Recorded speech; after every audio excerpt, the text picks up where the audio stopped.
Alright, here we are back for another tutorial. Gokasho Bay, hole 6, par 5.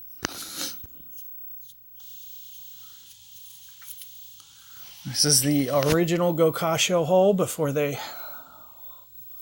ended up adding the full course in. And the way that I typically play this would be definitely hitting it up here towards that, very similar to where you see my opponent aiming. You are always shooting down to a lower target here, so you would at least want to use a plus 10%. I'm going to use, since it's a straight headwind, plus 30% in this case.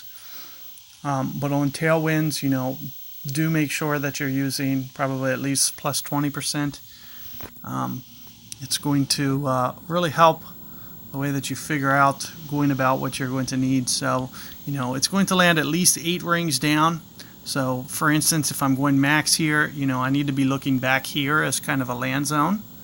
So you can see what I usually do is between 4 and 5 topspin. So realistically, any driver would really work. You can see for most winds, I won't even need power. This is just going to be kind of an isolated case. I'm going to try to use most of my power, so you can see that I'm just going to come off fractionally. That's more for anything accuracy. I could have went full, and it wouldn't have hurt anything. But you're going to see me come off just so I can ensure that I'm getting, fairway bounces more than anything. And you can see I barely, had enough. I almost needed a little bit more topspin. But as I mentioned, in the tailwind situation, or I'm only going to go about 4 spin on my topspin. You got to kind of set how much and restrict yourself. A lot of people drive it in the rough on this hole. So what I usually do is I'll be setting up for a B52 approach, and I'll usually play it very, very flat. This is actually one of the most flattest approaches in the game, so you won't see me use much elevation here at all.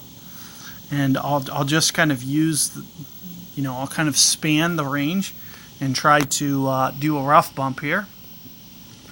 And I'll usually scan to try to figure out where I am in terms of max. You can see max is up here. So I might come in just a little bit from my max position here.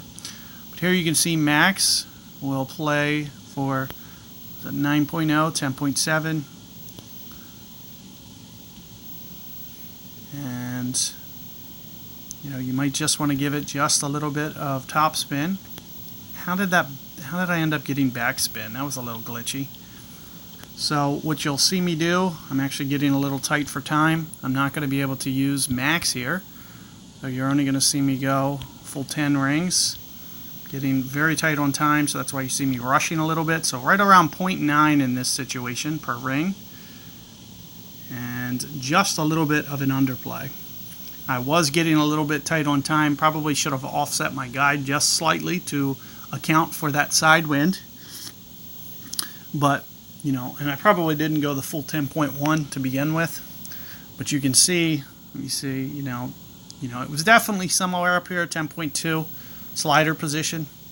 As I mentioned, you won't really need too much of an overplay on this hole. It's more going to be about offsetting that guide just slightly, because you are going to, on a side wind like that, it's going to come in at an angle different than what you're seeing on your ball guide. It's not coming in straight at the hole. It's coming in with a right to left shot arc, so that's why you'll see it deflect off to the side, and that's why you see my ball. Well, my ball overshot a little bit, which means I was a little light on my ring adjustment as well, and I can tell that because I wasn't aiming at where it landed. So if you're very critical, and that's one of the reasons that I use a screen recorder, is so I can kind of analyze that. It really helps you get dialed in on your ring adjustments.